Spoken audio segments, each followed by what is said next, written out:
भगवत गीता और भगवान श्री कृष्ण का संदेश हमें कर्म और उसके प्रभाव के बारे में गहन शिक्षा प्रदान करता है।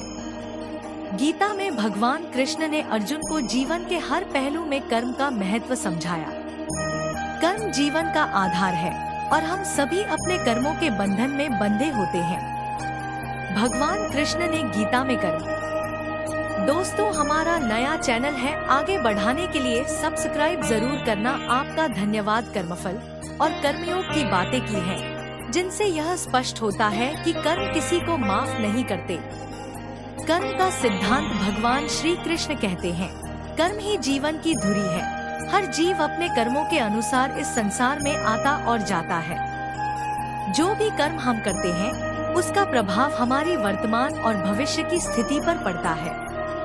यह जीवन एक बंधन है, जहाँ हर कर्म का परिणाम हमें भोगना ही पड़ता है, चाहे वह अच्छा हो या बुरा। कृष्ण का मानना है कि कर्म से कोई भी मुक्त नहीं हो सकता। कर्म किसी को माफ नहीं करते, क्योंकि यह प्रकृति का नियम है। जो जैसा कर्म करेगा, उसे वैसा ही फल मिलेगा। यदि किसी ने बुरे कर्म किए हैं, तो उसे उसका फल भी बुरा मिलेगा और अच्छे कर्म करने पर अच्छा फल प्राप्त होगा। कर्मयोग का महत्व। भगवान श्री कृष्ण ने अर्जुन को कर्मयोग का मार्ग दिखाया। कर्मयोग का अर्थ है निष्काम भाव से कर्म करना। इसका मतलब यह नहीं है कि हम कर्म नहीं करें, बल्कि हमें अपने कर्मों का फल सोचे बिना अपना कर्तव्य निभाना चाहिए। भगवान कृष्ण ने गीता में कहा है, कर्म करो, फल की चिंता मत करो। इस कथन का अर्थ यह है कि हमें केवल कर्म करने पर ध्यान केंद्रित करना चाहिए और उसके फल की चिंता भगवान पर छोड़ देनी चाहिए। यह निष्काम भाव ही जीवन में शांति और सुख लाता है। यदि हम कर्म के फल की चिंता छोड़ दें और केवल अपने कर्तव्यों का पालन करें, तो हम जीवन में निरंतर प्रगति कर सकते हैं। श्री कृष्ण के अनुसार जो व्यक्ति निष्काम भाव से कर्म करता है, उसे कोई भी कर्म बंधन में नहीं बांध सकता। कर्म का अटल नियम। कृष्ण ने यह भी स्पष्ट किया है कि कर्म का नियम अटल है। यह ऐसा नियम है जो कभी बदल नहीं सकता। कोई व्यक्ति कितना भी बड़ा क्यों न हो, यदि उसने बुरे कर्म किए हैं, तो उसे उसका दंड अवश्य मिलेगा। यह नियम न केवल मनुष्यों पर बल्कि देवताओं और अन्य प्राणियों पर भी लागू होता है। भगवान कृष्ण के अनुसार यह संसार कर्म का फल भोगने के लिए ही है। हर व्यक्ति अपने कर्मों का फल भोगने के लिए इस संसार में आता है। यदि उसने इस जन्म में अच्छे कर्म किए हैं, तो उसे अगले जन्म में अच्छे परिणाम मिलेंगे। लेकिन अगर उसने बुरे कर्म किए हैं, तो उसे अपने बुरे कर्मों का परिणाम भी भुगतना पड़ेगा। कर्म और धर्म। भगवान कृष्ण ने गीता में कर्म और धर्म का गहरा संबंध बताया है। धर्म का पालन करना ही असली कर्म है। धर्म का अर्थ केवल पूजा पाठ नहीं है, बल्कि जीवन के हर पहलू में सच्चाई, न्याय और कर्तव्य का पालन करना भी धर्म है। कृष्ण ने कहा है कि जो व्यक्ति धर्म का पालन करते हुए अपने कर्म करता है, वही सच्चे अर्थों में धर्मात्मा है। कर्म का धर्म से गहरा संबंध है। यदि हम धर्म के रास्ते पर चलते हुए कर्म करते हैं, तो हमारे कर्म कभी गलत नहीं होंगे। धर्म के अनुसार कर्म करने से ही हमें मोक्ष की प्राप्ति होती है।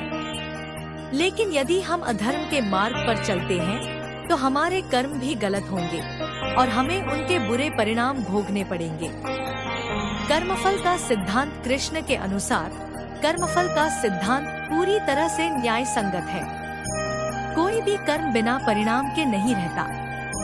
जैसे बीज बोने पर फल अवश्य मिलता है, वैसे ही हर कर्म का परिणाम भी अवश्य मिलता है। इसीलिए भगवान कृष्ण ने अर्जुन को निष्काम भाव से कर्म करने का उपदेश दिया। जो व्यक्ति केवल फल की इच्छा से कर्म करता है, वह कभी भी सच्ची शांति और संतोष प्राप्त नहीं कर सकता। उसे हर समय अपने कर्मों के परिणाम की चिंता रहती है और यह चिंता उसे मानसिक रूप से कमजोर बना देती है। जबकि निष्काम कर्म करने वाला व्यक्ति हर परिस्थिति में संतुष्ट और शांत रहता है। उसे अपने कर्म का फल प्राप्त होने की चिंता नहीं होती। क्योंकि वह जानता है कि भगवान उसके कर्मों का फल अवश्य देंगे। कर्म का फल अवश्य मिलता है। भगवान श्री कृष्ण ने यह भी स्पष्ट किया है कि चाहे जितना भी समय लगे, कर्म का फल अवश्य मिलता है। कई बार हमें लगता है कि किसी व्यक्ति ने बुरे कर्म किए हैं, लेकिन उसे उसका परिणाम नहीं मिला, लेकिन यह केवल हमारी दृष्टि की सीमा है। कर्म का फल किसी न किसी रूप में अवश्य मिलता है, चाहे वह इस जन्म में हो या अगले जन्म में। कृष्ण का यह उपदेश हमें बताता है कि हमें अपने कर्मों के प्रति सतर्क रहना चाहिए। कोई भी कर्म ऐसा नहीं है जिसका परिणाम न हो। यदि हमने बुरे कर्म किए हैं, तो हमें उसका परिणाम भुगतना ही पड़ेगा, और यदि हमने अच्छे कर्म किए हैं, तो हमें उसका फल भी अवश्य मिलेगा। निष्कर्ष, भगवान श्री कृष्ण का उपदेश हमें यह सिखाता है कि कर्म से कोई भी नहीं बच सकता। कर्म किसी को माफ नहीं करते, क्योंकि यह प्रकृति का नियम है। हमें अपने कर्मों के प्रति जागरूक रहना चाहिए और सदा धर्म के मार्ग पर चलते हुए निष्काम भाव से कर्म करना चाहिए। कर्म ही जीवन का आधार है, और हम जो भी कर्म करते हैं उसका फल अवश्य मिलता है। यही कारण है कि हमें हर स्थिति में अच्छे कर्म करने चाहिए, ताकि हमारा जीवन सुखमय और शांति से भरपूर हो।